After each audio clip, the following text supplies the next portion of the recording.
Hoje nós vamos apresentar para vocês as ideias de Paul Carreau, um químico francês, com atualmente 70 anos de idade.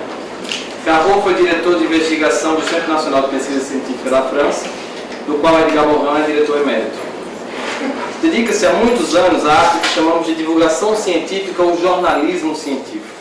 Foi articulista de ciências para o Le Monde, diretor de assuntos científicos da Cidade das Ciências e da indústria de La Villette, em Paris. Um grande museu de ciência de onde se desligou em 2000. Faz parte do Conselho Científico da Agência Nacional para a Cultura Científica e Tecnológica, Ciência Viva, de Portugal, um programa de divulgação das ciências junto a toda a população, especialmente nas escolas. É autor de vários livros e artigos. Seus escritos e conferências tratam de temas variados, abordam questões que vão da tecnologia às bactérias. Com relação aos seus livros, encontramos referência a apenas alguns. L'Oiseau Jardinier, em 1986, Delors, publicado em 1995, também uma entrevista publicada por Guita Pessis Pasternak, nesse A Ciência, Deus ou Diabo, né, que é o que a gente tem acesso, e A Roda das Ciências, do cientista, a sociedade e os itinerários do conhecimento, editado pelo Instituto Piaget de Portugal em 1993. Para este trabalho, estudamos essa última obra, a única traduzida para o português. Era uma vez uma história curiosa da qual todos nós fazemos parte. Nela, inúmeras outras histórias se encaixam umas dentro das outras como bonecas matrioshka. Por isso, vamos chamar esta história curiosa de As Histórias da Ciência. Vocês sabem, em todos os tempos, os humanos costumam responder às suas perguntas mais profundas com histórias. As variações dependem do narrador. Cada um destaca aspectos que julga mais importantes de acordo com as suas experiências de vida, sua concepção de mundo e, é claro, seu estilo pessoal de linguagem. Como diz Clarice Estés, não há um jeito certo ou errado de se contar uma história. A que vamos contar aqui foi transmitida em versões diferentes, por exemplo, por Isabelle Stengers, por Bruno Latour e por outros que se preocupam com o mesmo tema. Nós não desconsideramos esses outros autores, narradores, mas eles dificilmente atingem um público mais amplo. Então nós privilegiamos a versão de Paul Carreau porque ele tem dedicado a sua vida a pensar nas melhores maneiras de falar das ciências fora do círculo dos cientistas. Um dos argumentos deste pensador é que nem só os cientistas fazem trabalho de pesquisa e contam as histórias sobre as ciências. Diz ele, também os artistas o fazem. E eu conheço um músico que converteu as ondas de radiação solar em música. Era uma espécie de música celeste. Como não é músico, para contar a sua versão da história das ciências e sobre como circula o conhecimento científico em nossa sociedade, Paul Carreau utiliza outra metalinguagem, os mitos. Os mitos põem em jogo uma forma lógica do ambíguo. Formulam operações oscilantes por uma lógica que não é a binária, a do sim ou do não, mas uma outra, diferente da lógica do logos dos filósofos, proporcionando um insight mais amplo e mais profundo do que uma história única e linear. Os mitos desvelam aspectos invisíveis à racionalização. Afinal, todas as narrações têm caracteres do mito. Todas as narrativas são projeções arquétipas de situações humanas possíveis, de sonhos, de pulsões. Um trabalho de romancista e de poeta que se apoia em fragmentos da realidade e em observações experimentais extrapoladas nos confins do imaginário.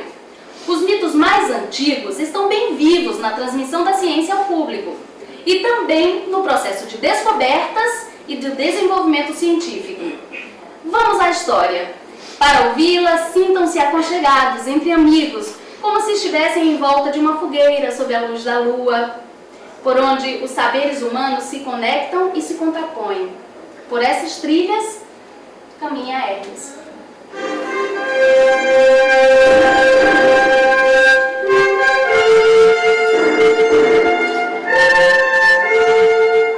Há muitos e muitos anos, Hermes reina igualmente entre os investigadores científicos e os comunicadores. Poeticamente, Hermes é um deus que mostra e que se esconde. Tem seu papel no espaço. Ele frequenta as encruzilhadas e dos seus olhos que tudo vem, ele perscruta os horizontes do saber. É também o deus dos arautos, dos anunciadores, dos que vão trazer a palavra. Por seu lado mais prosaico, é ao mesmo tempo o deus dos ladrões e o deus do comércio, sendo representado como Mercúrio na iconografia romana com asas nos pés. A rota da ciência, percorrida por Hermes, é como um labirinto, quebrado por múltiplas encruzilhadas, pequenas e grandes. Nesse labirinto, portanto, não há uma ciência, há ciências. O sonho enciclopédico é tão inacessível como a mais próxima galáxia o é para o astronauta.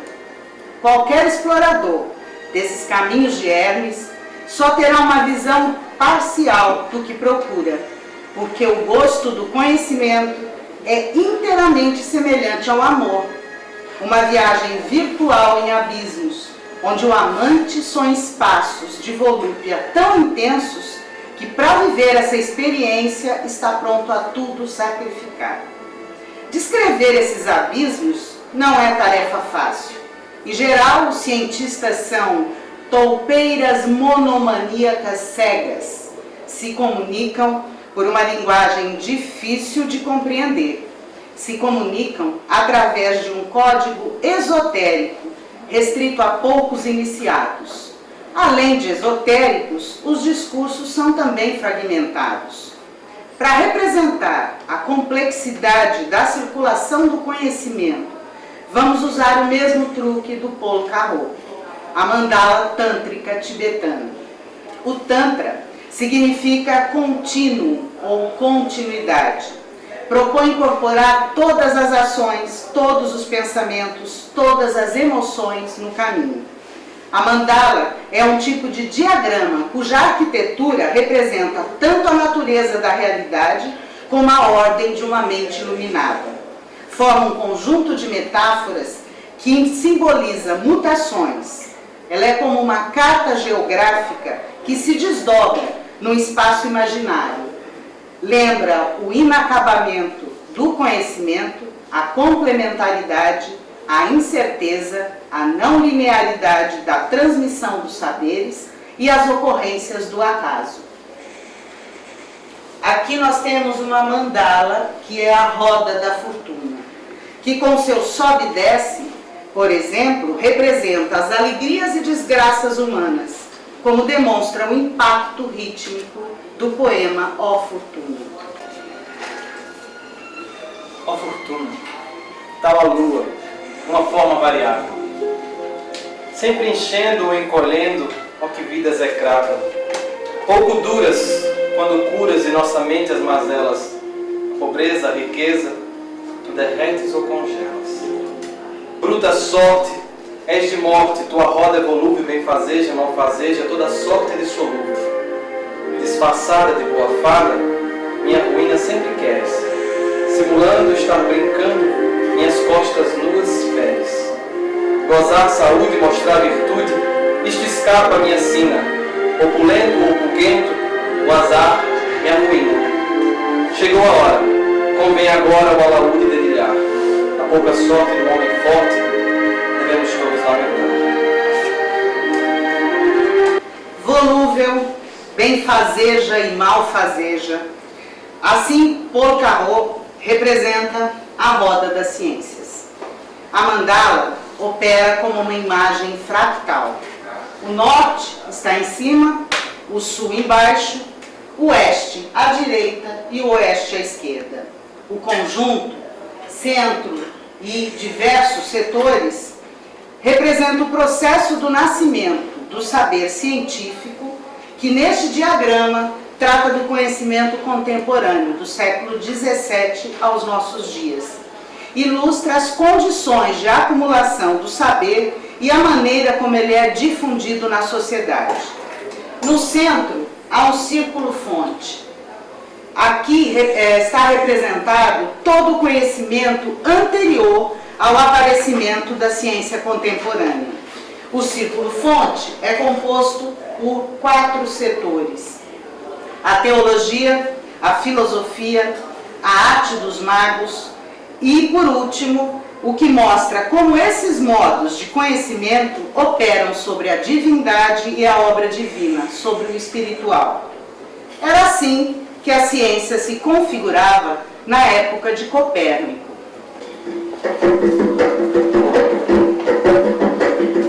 E na época de Copérnico, os caminhos que permitiram os avanços decisivos do conhecimento eram determinados por forças que nada têm a ver com o raciocínio e que se ligam efetivamente ao domínio do mito. A imaginação criadora é a alquimia que permite fazer uma espécie de traço de união entre os grandes imaginativos que fizeram a ciência tal como a conhecemos. A alquimia nasce teoricamente em Mênfis. Para a tradição árabe, as pirâmides representam os túmulos de Hermes e de Agathodêmone. Hermes Asclépio, a ciência e a medicina. A base das metamorfoses da alquimia é o hermetismo, que tem relação direta com a religião egípcia e sofre influência também dos caldeus. Ao lado do hermetismo e da alquimia, surge uma terceira doutrina esotérica nas mesmas condições, a astrologia. De todas as doutrinas da antiguidade, só essas 3 se mantiveram até os nossos dias, vivas mesmo no sentido de estarem sendo alimentadas e enriquecidas com novos comentários, e não como folclore sem mérito, como pode se fazer crer a alguns menos avisados. Nessas tradições, o saber não basta, é preciso também experimentá-lo diretamente, é preciso vivê-lo. Entre 1180 e 1190 surge o sábio Sorovardi, que estuda os oráculos caldeus. Ele diz que as práticas necessárias para atingir a iluminação comportam a passagem por um mundo imaginal, que ele chama de mundos imaginares e não imaginário. Carl Gustav Jung atribui uma grande importância às imagens simbólicas orientais conhecidas por mandala, e foi bebendo na literatura alquímica, gnóstica e hermética que ele trouxe à luz o inconsciente coletivo. O lugar da manifestação dos arquétipos é, bem entendido, o mundos imaginários de Sorovardi. Voltando ao século XVI, Nicolau Copérnico descobre o que resta das ideias de Heraclides do Ponto e de Aristarco de Samos, os primeiros a afirmar que a realidade do sistema heliocêntrico por volta do ano 300 a.C. Giordano Bruno, hermético de alta ciência e panteísta que coloca Deus por todo lado na natureza, perde a vida na fogueira. Em seguida, o astrônomo Johannes Kepler vai trabalhar sobre a posição dos planetas e definir leis científicas. Kepler era filho de feiticeira e ganha vida como astrólogo. Místico profundo, mas técnico rigoroso, dava especialmente mais importância às suas especulações panpsíquicas sobre a alma do mundo, da Terra e dos planetas do que aos seus resultados científicos. A alquimia continua a influenciar decisivamente. Isaac Newton, um homem que as histórias das ciências consideram o protótipo do sábio moderno, que se apoia unicamente nos métodos experimentais e recusa as hipóteses metafísicas, sabe-se hoje, escreveu ou copiou mais de 650 mil palavras de alquimia. Newton inventa o determinismo, mas distingue as causas e as leis. A natureza dos fenômenos ainda nos é velada. A mistura da ciência com o irracional continuou alegremente até os nossos dias. Einstein, por exemplo, disse que era perseguido por uma visão do tipo sorovardiana, que ele imaginava que se deslocava no espaço, cavalgando num raio de luz, e tentava conceber como, dessa montada, ele poderia perceber o mundo. Ele próprio reconhece que não pensa em palavras, mas por combinações de sinais e imagens. Einstein demonstra que não há uma ponte lógica entre os fenômenos e os princípios que os devem explicar. Aí entra a intervenção do espírito humano, do mundus imaginalis. E se todo o trabalho nasce no homem, é o seu interior que deve ser melhorado. É este o potencial alquímico que deve ser resgatado nas ciências modernas. Estas têm data de nascimento, primeira metade do século XVII, com o padre Mersenne. A ciência nasce na efervescência das ideias, das controvérsias, das invejas. O modelo vai ser a obra privilegiada do cientista que não se deixa iludir pelas aparências. É a separação dos sentidos que está em jogo. Só há aqui dois caminhos para se chegar ao conhecimento: a experiência ou a dedução. O próprio Mecenes encarna esta divisão. No começo dos trabalhos, ele queria tratar o Antigo e o Novo Testamento da Bíblia com bases científicas. Ele tenta reconciliar o irreconciliável. E então o investigador triunfa sobre o padre. Os mecanicistas do século XVII abriram uma brecha definitiva na história da humanidade. Demolindo as qualidades sensíveis, iniciaram um processo irreversível para a ciência moderna, ao mesmo tempo em que trouxeram a questão: qual a relação da ciência com o homem? Esse debate não se encerrou. A ciência nasceu com ritos, com estratégias de lutas pela glória. Descartes, contemporâneo do padre Mecenes, compreendia que a disputa científica se joga num teatro e que é o público, não a razão, que decide sobre o vencedor. O que nos faz lembrar também do chefe de laboratório do Bruno Latour. Em carta a Mecenes, e a carta foi um dos primeiros métodos de informação e trocas de opiniões entre os cientistas, Descartes sugere que este consiga doações do cardeal para a pesquisa científica. É a primeira menção histórica do interesse que existe em realizar uma conjunção dos recursos intelectuais do mundo científico e dos recursos financeiros do mundo político, para, como diz Descartes, nos tornarmos donos e possuidores da natureza. O racionalismo se alimenta da conceitualização matemática da natureza e abre a porta à sociedade técnica. Mecenes ainda encarna o protótipo do cientista contemporâneo, porque ele percebe toda a amplidão dos problemas que a descoberta levanta, dos mecanismos de sua gênese até a perspectiva aberta sobre o futuro, das vantagens militares de quem detivesse o conhecimento. Ele conseguia ver o demônio militar à espreita na sombra do imaginário do investigador. Entretanto, Mecenes foi além. Ele foi um cientista completo porque ele também soube mover-se sobre o terreno do maravilhoso. Ele usava com liberdade uma outra consciência, a que nasce dos sonhos. A lição que ele nos deixa é então maior que a dos cartesianos. Não é necessário deixar de lado o rigor nos trabalhos científicos, na luta contra os pares, para se conseguir ter a alma livre. Só esta, capaz de nos fazer perceber o indescritível, de explorar o desconhecido. Depois de Descartes, de Mecenes, com o nascimento das ciências modernas, em volta deste círculo-fonte, formaram-se outros 4 setores. E são até hoje esses setores que presidem a criação das formas de saber permitidas pelo método científico. Aqui ao norte está a teoria, apoiada no raciocínio, na lógica e nas matemáticas. Ao sul, o instrumento científico, o aparelho fabricado pelo artesão. A oeste, a sociedade científica, o estatuto do investigador, a organização social dos sábios. E a este, o objeto de estudo, a natureza, em todos os seus aspectos materiais. A ciência moderna opera, então, sobre o material, inerte ou vivo, sobre o observável, diferentemente do centro da mandala, onde, nos conhecimentos anteriores, as pesquisas também iam muito além do material. Essa diferença entre objetos de estudo, antes e depois do surgimento da ciência contemporânea, tem grandes consequências para toda a parte periférica da mandala, que é formada pela sociedade, a humanidade como um todo. Antes se produzia elementos abstratos, morais, jurídicos, teológicos e especulativos.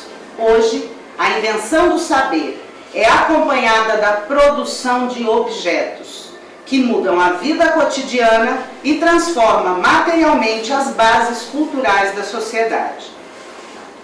A mandala desdobra-se à volta deste núcleo central das ciências modernas como sinal dessa ruptura histórica. Na periferia, que vocês veem, há 3 círculos. Há o círculo do poder, da política, que encoraja conhecimentos que lhe tragam vantagens. Há o círculo da sociedade, alvo da divulgação científica, e há o círculo do inconsciente, que na verdade separa a sociedade dos diversos mecanismos pelos quais a ciência se difunde. O círculo do inconsciente é fundamental por seu papel de transmissão dos ecos do saber. Produz ressonâncias que vão da formulação de um problema científico até a sua difusão, de uma forma muitas vezes deformada. A difusão do saber científico muitas vezes é transmitida de forma dividida, filtrada, atenuada ou ampliada, de acordo com os mediadores, principalmente pelo patrimônio dos contos e lendas universais. Em volta deste centro ergue-se uma muralha tripla, que representa a produção real do sistema científico registrada em escritos. A finalidade do trabalho do investigador é a publicação, pela qual ele é julgado por todos os seus colegas. No primeiro lado desta muralha, ela contém 3 lados. No primeiro lado, existe a literatura primária, com textos geralmente escritos em inglês. É a literatura ciosamente vigiada pela comunidade dos sábios. Cada artigo se torna um instrumento de combate. O autor mais frequentemente citado é o melhor cientista e o candidato ao prêmio Nobel. No segundo lado da mesma muralha, a literatura secundária, formada por documentos redigidos por sábios, para sábios dos fóruns, onde se discutem os assuntos quentes da ciência. Nessa literatura secundária destacam-se as revistas Nature, da Inglaterra, e Science, dos Estados Unidos. Os jornalistas científicos percorrem essas revistas para extraírem informações e as repassarem ao público. E nessa literatura secundária ainda figuram livros que os próprios sábios profissionais redigem para os seus colegas, ou manuais, sumários, etc. Por último, na muralha da literatura terciária, habitam textos preparados por sábios para o público mais geral e são publicados especialmente nas revistas New Scientist, da Inglaterra, La Recherche, na França, Scientific American, nos Estados Unidos, além de enciclopédias e dicionários. Nesse mesmo nível, na superfície mais exterior da muralha, há a comunicação científica institucional, composta por imagens e textos preparados pelos departamentos de comunicação das instituições estatais. Essas instituições empregam cientistas como assalariados e produzem relatórios de atividades, jornal de empresa, etc. Essa modalidade de comunicação não é muito bem vista, porque há autênticos ensaios de manipulação da opinião pública.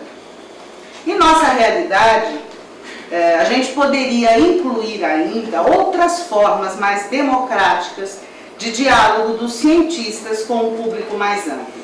Uma delas foi a experiência do próprio Grecon com o projeto Polifônicas Ideias, que durante 3 anos publicou uma página no jornal local, Tribuna do Norte, aqui em Natal, com artigos sobre temas diversos numa relação mais direta entre a ciência e a população. Infelizmente, essa porta aberta na muralha foi fechada. A desculpa usada foi a falta de espaço no jornal, que precisava economizar papel. Mas o motivo foi o desinteresse dos nossos capitães de mídia por assuntos que não lhes proporcionavam lucros financeiros. O Polifônicas saiu para que se expandissem as colunas sociais. Ficaram os recortes de jornal, alguns aqui na sala, e o Grecom tem a coleção completa, alguns artigos navegando pelo mar da internet, e ficou também um livro que contém uma seleção desses artigos. Mas voltando à mandala do Paul Carreau, em volta dessa tripla muralha da divulgação científica, há 4 demônios colocados aí. O primeiro deles é o demônio do vocabulário. Assustador e desanimador se levarmos em conta que o leitor médio domina cerca de 3.500 palavras, enquanto o glossário científico compreende pelo menos 200.000 palavras. Em segundo lugar, ao dragão da fórmula e dos sinais. Passa muito mal na linguagem corrente. Em terceiro, o dragão das imagens, que projeta curvas, gráficos, desenhos, fotografias nem sempre autoexplicativos. E em quarto, ao dragão do algarismo, que confunde os sentidos que damos a um número, dependendo do fator de escala ao qual está associado. A oeste da mandala está a rota do ensino, uma grande estrada pela qual o conhecimento se difunde na sociedade. Ela se desdobra até a porta do saber e vai atravessando as zonas do ensino superior, ensino secundário e ensino primário. É a zona do ensino superior, porém, que efetivamente alimenta a sociedade científica situada no centro da mandala. Julga-se que aqueles que ensinam podem também estar entre os sábios, os investigadores. Mas, para Paul Carreau, os professores investigadores são um mito moderno. Ainda que uma pessoa tenha capacidade de atender às exigências das duas áreas, não dá para fazer bem as duas coisas ao mesmo tempo. Diz ele, sábio é exercer uma depois a outra atividade alternantes. Quanto aos alunos, o fracasso do ensino primário e secundário se deve à não assimilação e conservação de um conteúdo na memória. No processo educativo, assombra o demônio da abstração. Este demônio. Há sempre um divórcio entre a ciência e o ensino. Este é o principal problema descoberto pelos ideólogos há alguns séculos atrás, que tentaram estabelecer o primado do sensível como meio privilegiado de educação.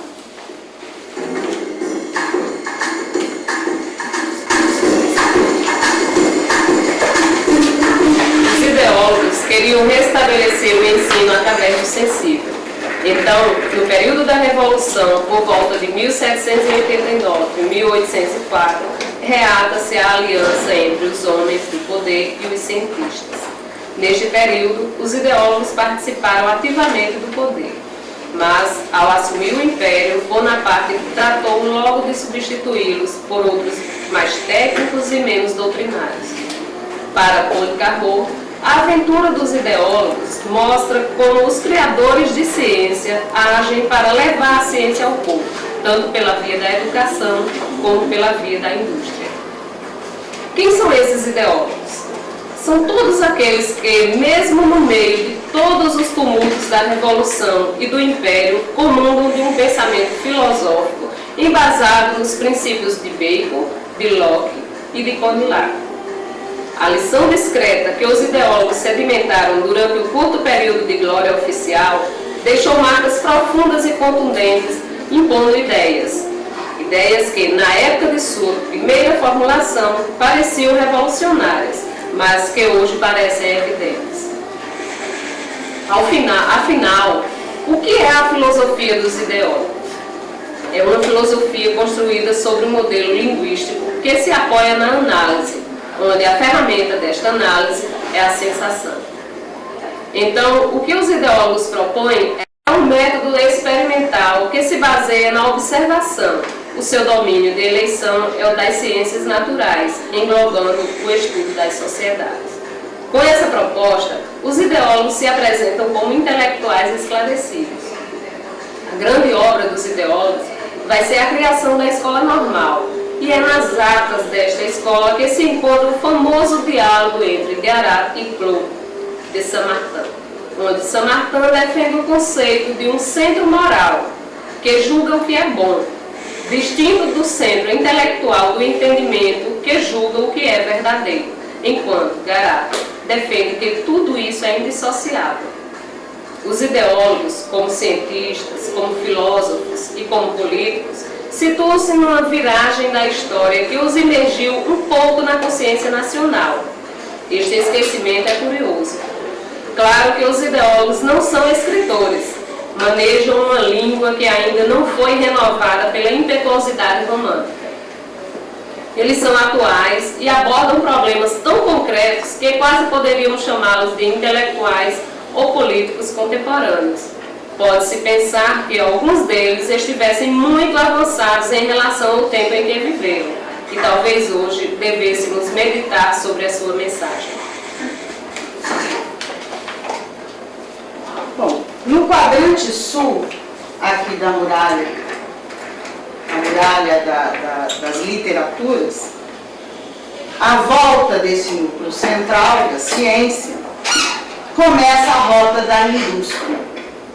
Ela é guardada pelo dragão das fórmulas.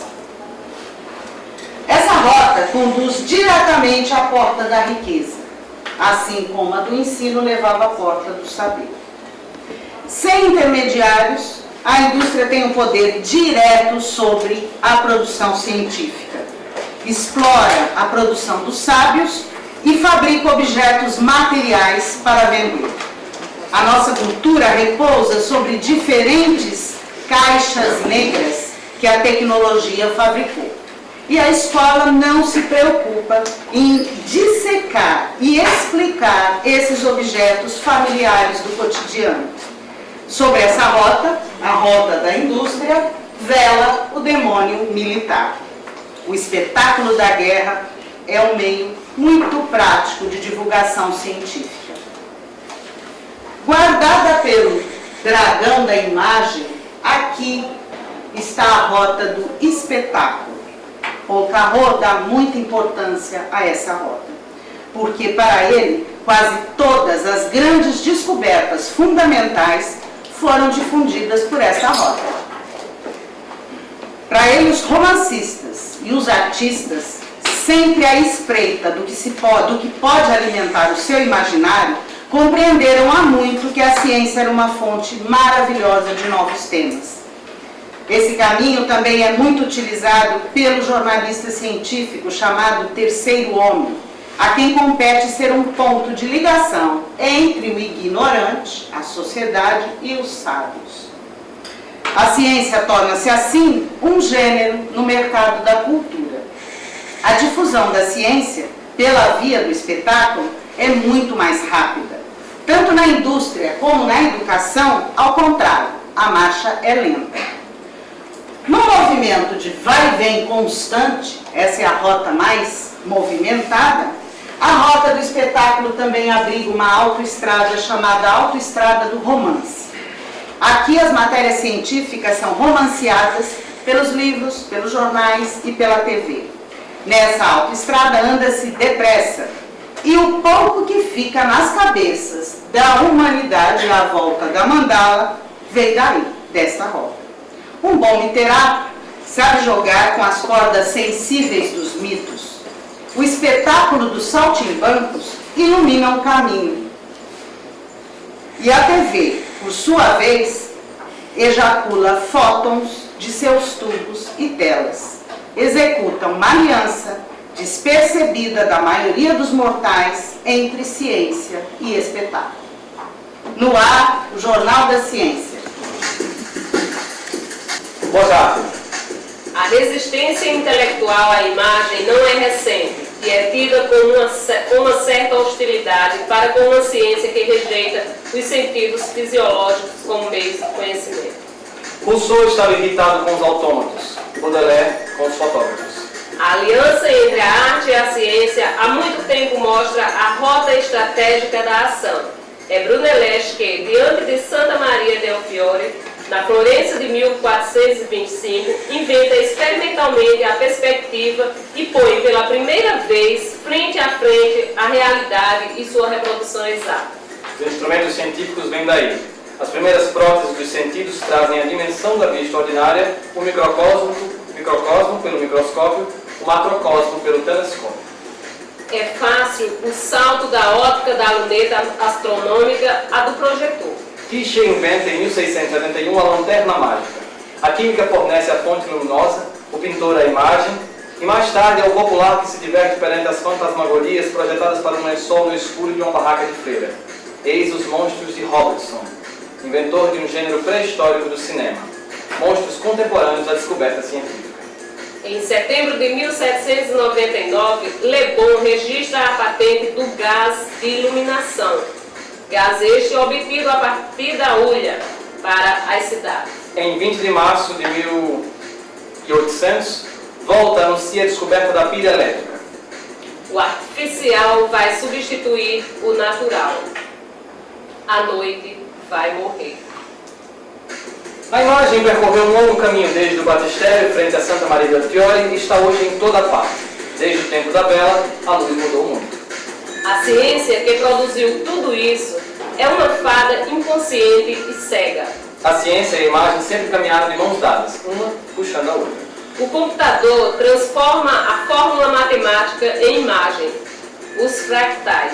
E estes fractais são essenciais para o fabrico de imagens síntese, animadas, onde o artista manipula tabelas de números e não mais se utiliza de sua imaginação para criar. Robertson, Volta e Le Bon são os verdadeiros antepassados da cultura contemporânea. Hoje, a cultura corrente, a cultura de toda a gente, é a manipulação das caixas pretas, TVs que utilizam fótons e elétrons e produzem os efeitos que agridem muitas vezes com violência os nossos sentidos de visão e de audição. A ignorância dos princípios fundamentais da ciência atravessa as classes sociais, das mais desfavorecidas às mais letradas. A ciência e a técnica estão hoje onipresentes na cultura. As discussões sobre a tecnocultura limitam-se a longas discussões filosóficas sobre o computador como auxiliar da criação artística, como um exemplo da imagem síntese. O papel reservado à ciência e à técnica na cultura contemporânea é muito bem mostrado pela publicidade veiculada sobre a Disney, que é direto de Orlando, ao vivo, que nossa correspondente, Késia França, entra em contato conosco. Oi, Késia. Como é que daí você vê a questão do ensino? Bem, e daqui da Disney fica bem mais fácil perceber que a escola deveria mostrar a verdadeira missão cultural da ciência e da técnica, mas isso é quase impossível diante do fracasso no campo educacional. Isso concretiza ainda mais a formação da grande caixa preta, a ignorância. Mas a ciência está presente na televisão, logo no próprio objeto, combinação de astúcia industrial com pesquisa fundamental. O espelho mágico está dentro das nossas casas e o resultado é que a ciência está assim por toda a parte. Apesar dos programas classificados como pedagógicos, ou seja, de cunho científico, não serem veiculados nos horários nobres, ditos de picos de audiência. Para conseguirmos sedimentar a ciência na cultura, vai ser preciso, para atingirmos uma audiência considerável, termos que recrutar os comediantes que a coloquem em espetáculo. Obrigado, Késia. O Jornal da Ciência fica por aqui. Ainda nesta rota do espetáculo, ao lado da autoestrada do romance, há ainda uma via chamada Vereda dos Museus. Ela é composta pelos museus de arte e pelos museus de ciência. Nos museus de arte, prevalece o antigo, o consagrado, enquanto a arte contemporânea, esquecida, trabalha para um pequeníssimo público de amadores esclarecidos. Da mesma forma, são vistos os museus de antropologia ou semelhantes. Em sua maioria, são explorados como operadores turísticos. Não há lugar para o novo, para o desvelamento das teorias e das técnicas mais recentes. Como a ciência gera continuamente o novo, esses hábitos culturais e sociais não facilitam a sua compreensão. Aqui ainda encontramos os zoológicos, as estufas dos jardins de plantas e os museus de artes e ofícios. Há ainda os museus interativos, onde o visitante faz parte do espetáculo. Mas lá há as exposições dos totens da grandeza industrial ou militar do momento, como foguetes, submarinos, aviões, etc. Essas exposições apresentam a ciência fragmentada, em partes escolhidas segundo as exigências de uma cenografia multimídia. Por último, mas de importância fundamental entre as várias rotas elencadas por Carreau, está a rota do imaginário. Essa rota reúne componentes variados, fora do campo científico. Mas todo esse conjunto que se encontra aqui fornece elementos ao campo criador da ciência e dos conhecimentos. É onde misturam-se os filósofos, as religiões, os artistas, os magos, todos paladinos da arte das correspondências que a ciência julga irracional. Essa mistura nem sempre é pacífica, mas em nosso mundo a lógica não basta, é preciso falar ao inconsciente, ao visceral. Quanto às questões éticas, como a atividade dos sábios é espontaneamente amoral e apátrida, os filósofos, os moralistas e os religiosos, para Paul Carreau, têm o direito de julgar as zonas delicadas da investigação científica. Mas será que a moral é hereditária e se transmite pelos genes? Para responder essa pergunta, nosso mestre e contador Paul Carreau sopra no meu ouvido esquerdo a maravilhosa história da moral. Nos idos de 1798, o filósofo alemão Immanuel Kant disse que o ser humano se esforça para ser bom. Mas é difícil chegar a esse objetivo, porque, segundo ele, não se sai do mal para o bem pela livre concordância dos indivíduos, mas apenas pela organização progressiva dos cidadãos. É um fenômeno social. Na época em que Kant disse isso, crescia a ideia das luzes para a reforma da sociedade. Época em que a exigência moral mudava de sentido, passava a ser coletivizada através do Estado, pelo menos era o que se esperava. 100 anos depois, Nietzsche zomba de Kant e afirma não existir fenômenos morais, mas tão só uma interpretação moral dos fenômenos. O homem não pode ser vítima da vontade do rebanho, como os animais. Outro pensador, Voltaire, afirma que o homem tem de ser mais do que um animal e que o instinto da espécie deve arrastá-lo tanto para a sociedade como para a liberdade.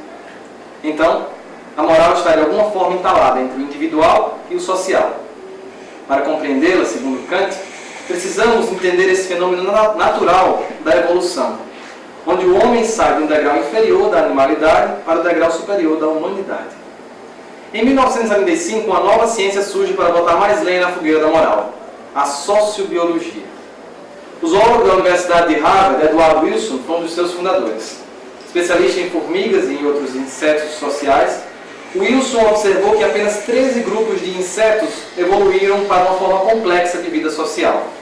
A sociobiologia coloca a espécie humana como a 14ª linhagem filética, onde o sacrifício e a fidelidade de um casal, por exemplo, estão ligados ao comportamento de se preservar a todo custo a sua contribuição genética para a geração seguinte. O altruísmo, se é que existe, seria um egoísmo que visa transmitir seus genes às gerações futuras.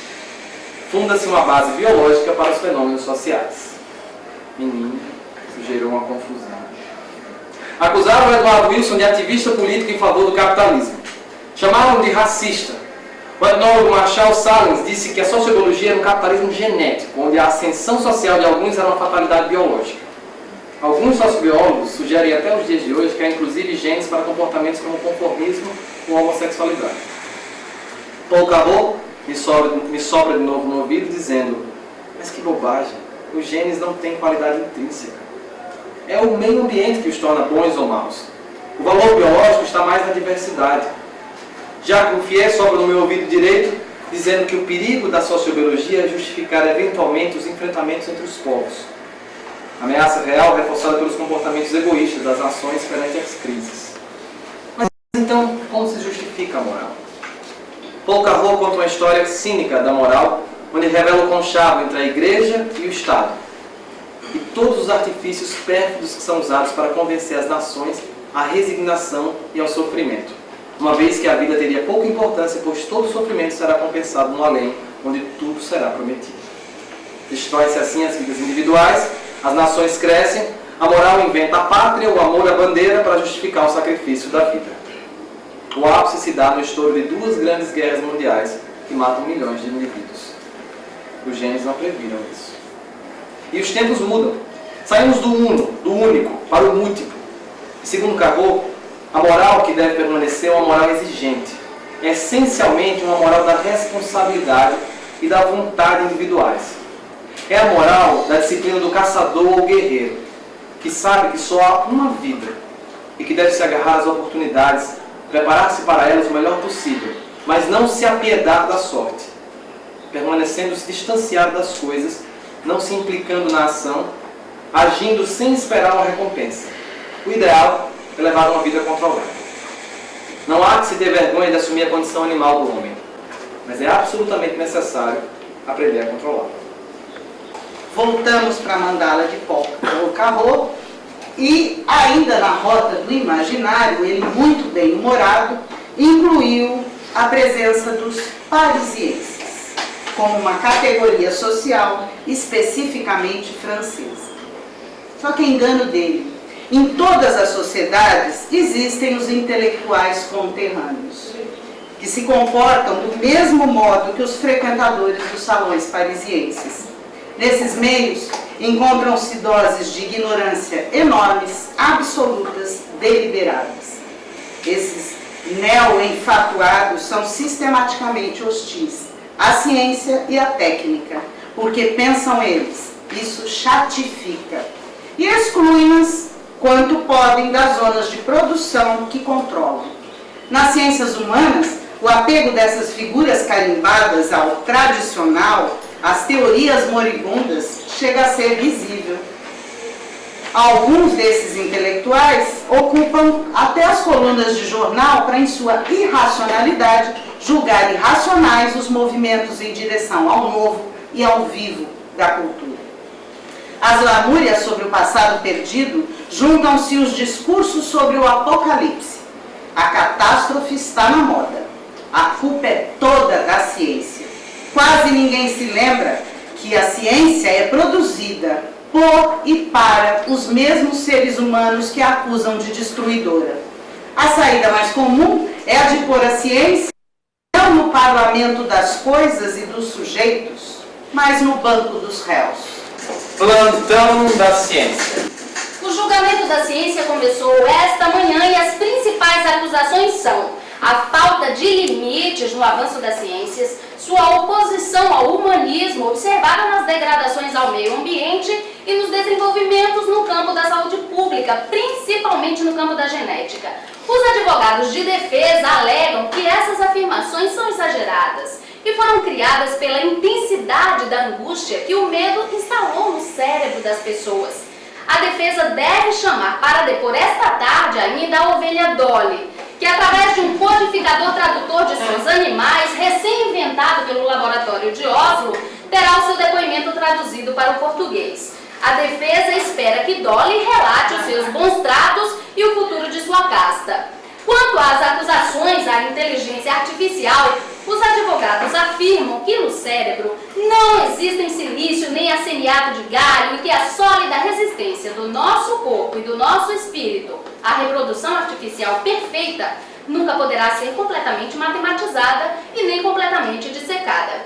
A expectativa da promotoria é que o julgamento dure entre 90 a 130 anos.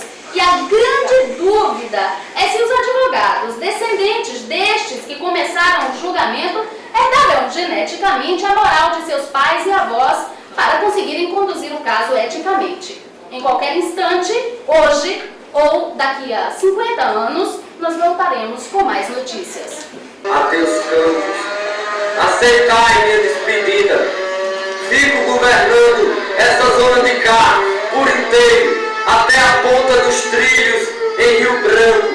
E o senhor, por sua vez, governa do Rio Branco até a pancada do mar. Espinhos soltos no chão, mistérios presos no ar. Não desejei carregar esse cajado infinito. Já vou, meu primeiro trago, longe da terra primeira. A nitidez se acentua, o nevoeiro se engole, minhas raízes caminham, herdeiros do fim do mundo. Queimai vossa história tão mal contada. Assim como os índios navarros apagam as mandalas desenhadas na areia para novos exercícios de imaginação e como exemplo de impermanência, nós podemos apagar essa imagem, nos esquecer dela e nos permitir outras associações, rodeios, circuitos e viagens. Também como a ambiguidade é uma das características do humano e de seus deuses, Hermes, que construiu essa mandala, poderá deixar que Dionísio em seu colo a destrua. Dionísio, que é o deus do êxtase, que ataca diretamente o equilíbrio social. A ciência moderna vive essa contradição entre Hermes e Dionísio, entre o rigor e a subversão, entre o esotérico e o exotérico, entre o segredo e a difusão, entre a comédia e a tragédia, entre o sublime e o grotesco, entre o amor e o ódio. A existência simultânea de Hermes e de Dionísio nos caminhos das ciências traz a sensação da instabilidade e do desequilíbrio, dramatizando todos os opostos. Esse é apenas um panorama geral. A história continua e cada um de nós pode tentar encontrar nela, nessa história, o seu próprio lugar. Que papel você, eu, nós todos estamos desempenhando nessa história? O mundo inteiro espera a tua resposta. Esse murmúrio da tua criatividade que é a chave dos teus olhos. Põe termo ao teu universo de milagres. As estrelas conhecem a tua pele. Repousa a vista na luz que corre enlouquecida pelo vento da matéria. Se cada dia os teus passos não dissessem que tudo está concluído e o teu olhar desse mais margem ao azul, pátria dos pássaros, ser-te-ia mais fácil respirar. Beleza,